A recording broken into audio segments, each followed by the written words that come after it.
Afternoon everyone, welcome back to another Black Country Homebrew video. As you may have guessed by the title, today we are going to be unboxing my new Brewzilla Gen4 which turned up this morning. Decided to upgrade to the Gen4 Brewzilla from a brew in a bag. Just gives you a load more options. You can set the temperature, it'll hold the temperature, and it's just an all-in-one brewing vessel. So I'll probably use my malt miller kettle that I've been using in my brew in a bag videos. I'm probably going to start using that as a sparge water to do my sparge water, but decided to treat myself to this. I was torn between the Grandfather G30 or the Brewzilla Gen4, and in the end I've gone with the Gen4. Slightly cheaper in price, but can't really see much of a difference compared to the Grandfather with the videos and the reviews that I've watched. So if anyone does know any difference between the two, then feel free to drop them in the comments below. So what I'll do is we'll get this open now and I'll show you what comes with it. So I've just adjusted the camera so you can see me stood up opening the box, and I've just took the first bit of sellotape off the top, save you having to watch that. So opening the box up, greeted by the lid. So this is the lid for the Brewzilla. Everything's absolutely strapped down with so much sellotape. So as you can see, glass lid there with a hole in the top. Place that there. Next of all, got the pipe which runs from the side of the Brewzilla, which water will go through when you're recirculating or pumping the water out, etc. That can go there. And then we've got the handle, the grain handle, for when you lift the grain out. So there are the three things on top. Tell a lie, fourth thing. We have got the tap there, which goes onto the Brewzilla, and then a piece of polystyrene.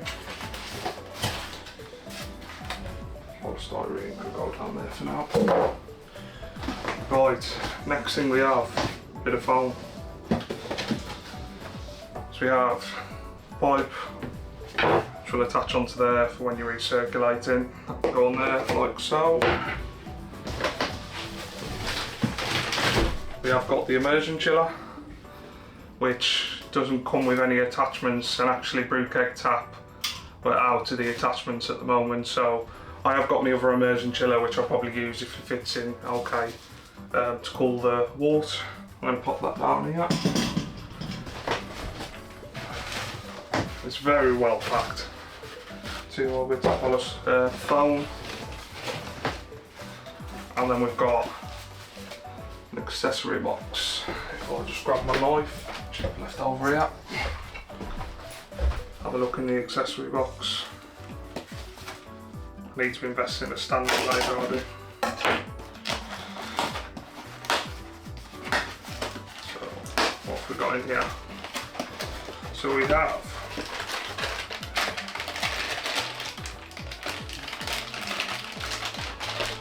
clamps or something there. Not too sure what they're for. No doubt I'll find out. We've got the wire. This is one of the great things about the Brewzilla. You can actually detach the wire and store it away for when you're next going to use it. So you keep dragging it around while you're moving it. Next thing, I think they're the holders for the lid. So the glass lid actually has these things that go on, which enables you to lift it up when it's hot. So they just attach onto there like that, and then you can lift it up. And then we've actually got the control panel, which goes on the unit itself. So I'll just clear this up. Pop that down there. Next thing, I think this is so the malt pipe.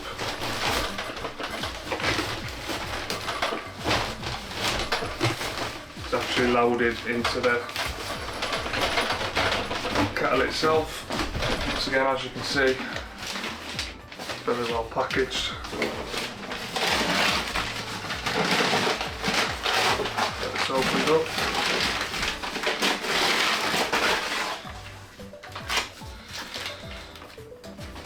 We'll open that after, but as you can see, there's the malt pipe with its perforations on the bottom.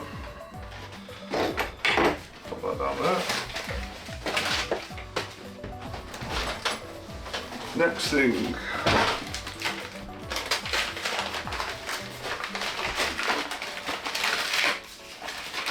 the top and bottom plate for the malt pipe. As you can see, everything's so well packed, so much sellotape and everything. This is good because it just means it doesn't get damaged. Guessing top and bottom plate there. Really good quality, nice and strong. Running out of space on the table. Like there.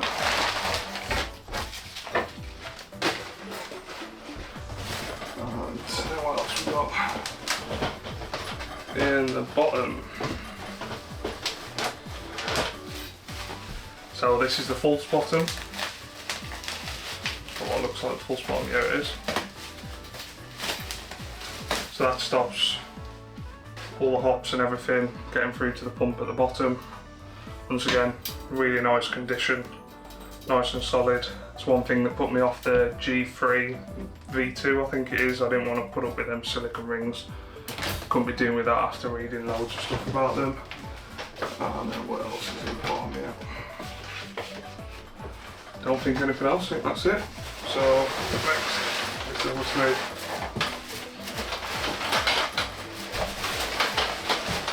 She's always easier said than done.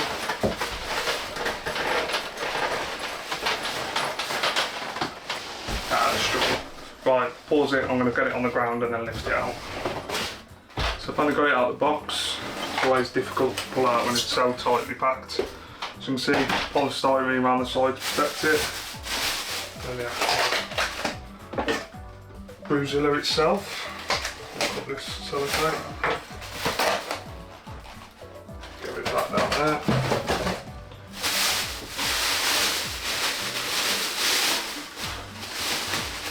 And another piece of sellotape to keep all this together. Just go through that.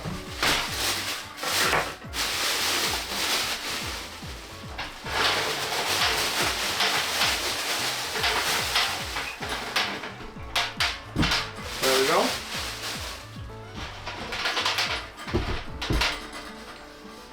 So there's the front of the unit. So this is where the controller plugs in, I'm guessing. This is where obviously the controller stays on. Those clamps will be for the lid. You've got your pump tube, which then goes into here like so. Push lock fit, like so. And there's your hole for your tap if required. So I'm going to get all this set up. That's the unboxing done. I'm now going to do a brew with it. I'll put the link up here for when the brew's done, first impression. It is only going to be a short brew. I'm only going to be doing a 10 litre batch, which is one of the good things I like with this. It's got a really low minimum batch volume with the drain being on the bottom. So I'm going to put that to the test and give it all a try out. If you do have any questions about what comes with it or want any more details, and drop them in the comments below. Thanks once again for watching. Cheers.